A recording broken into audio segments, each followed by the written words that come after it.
ലിഷോയ് കൂടി നമുക്കൊപ്പം തുടരുന്നുണ്ട്. ലിഷോയ്, നേരത്തെ നാട്ടികയാണ് ഒരു സസ്പെൻസ് നിലനിർത്തിയത് അല്ലേ? തുല്യമായിരിക്കുന്നു. അവിടെ ഈ ഭരണമാറ്റ ചർച്ചകളൊക്കെ തുടങ്ങിയിട്ടുണ്ടോ?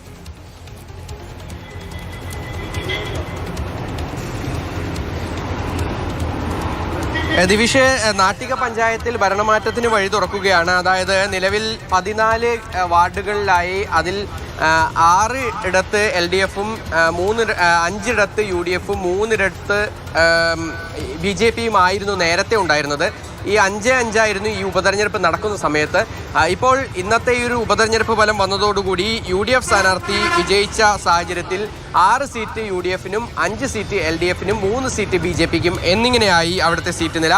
ഇതോടുകൂടി നാട്ടിക പഞ്ചായത്തിലെ ഭരണം പിടിച്ചെടുക്കാനായി UDF-ന് കഴിയുമെന്നുള്ള സ്ഥിതിയാണ് നിലവിൽ ഉള്ളത്. അതോടുകൂടി എന്തായാലും ഭരണമാറ്റം ഏറെക്കുറെ ഉറപ്പായിട്ടുണ്ട്. അതുപോലെ തന്നെ മറ്റ് 2 ഇടത്തു കൂടി തൃശ്ശൂർ ജില്ലയിൽ ഉപതെരഞ്ഞെടുപ്പ് നടന്നിരുന്നു. ചൊവ്വന്നൂരിലും അതിനോടൊപ്പം തന്നെ കൊടുങ്ങല്ലൂർ നഗരസഭയിലേക്കും ഈ ഉപതെരഞ്ഞെടുപ്പ് നടന്നിരുന്നു. ചൊവ്വന്നൂർ പഞ്ചായത്തിൽ 3-ാം വാർഡിലാണ് ഈ ഉപതെരഞ്ഞെടുപ്പ് നടന്നത്. അവിടെ UDF തന്നെയായിരുന്നു സിറ്റിംഗ് സീറ്റിലുണ്ടായിരുന്നത്. UDF-ന് വിജയം നേടി.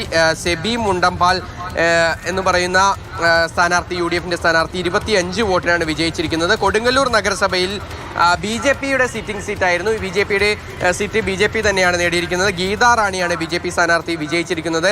നാട്ടികയിലാണ് എടുത്തു പറയേണ്ട കാര്യമെന്ന് പറയുന്നത്. നാട്ടികയിൽ എന്തായാലും 9-ാം വാർഡിൽ KB ഷൺമുഖൻ മരണമടഞ്ഞതിനെ തുടർന്ന് LDF സ്ഥാനാർത്ഥിയായിരുന്നു, CPM-ന്റെ അംഗമായിരുന്നു.